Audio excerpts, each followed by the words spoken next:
What would be a funny thing to say to a surgeon before anesthesia kicks in 5 seconds later? 1.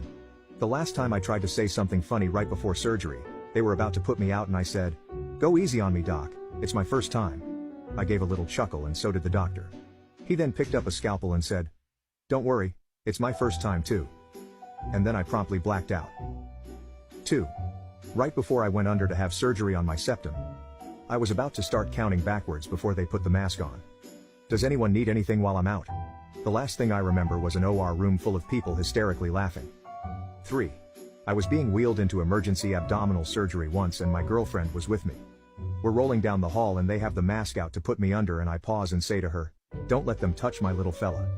The nurse smirked a little and they put the mask on me. In somewhat of a panicked fashion I pulled the mask off, stared up at my girlfriend, and with full weight and seriousness told her, "They can look at it, but no touching."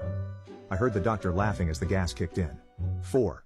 My twin owes me big time for this one. 5. As they were pushing the drugs they asked me to count backwards from 10. All I could say was no. The room erupted in laughter and I was out. 6.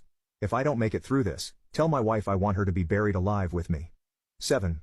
I once had to have my right hand operated on for a serious injury. "Doctor, will I be able to play guitar after this?" "Oh sure you will." Funny, I never could before. The operating room fell silent. 8. As the anesthesiologist was putting me under he just said I'd start to feel sleepy soon. I asked him, "Aren't I supposed to be counting back from 100 or something?" He replied, "I don't know, I must have skipped that class." Being an anesthesiologist must be awesome as you can always get the last word in. 9. Who's the guy with the scythe standing in the corner? 10. Thanks for doing this. There aren't many surgeons out there who would operate on someone without health insurance. 11. Wow, I actually have a relevant story that happened recently. As I was getting ready to go under they were placing a device in my mouth to keep me from biting down on the scope they were going to use for the endoscopy. Think medical ball gag, but a hard plastic ring instead of a ball. As the gal was placing it in I asked, "Wait, what's the safe word?" I heard a good amount of laughing as the world turned to black. 12. When I got my wisdom teeth out, the dentist's office was right next to a funeral home. I told the guy that if anything went horribly wrong, they could just take me next door. Mother and doctor were not amused.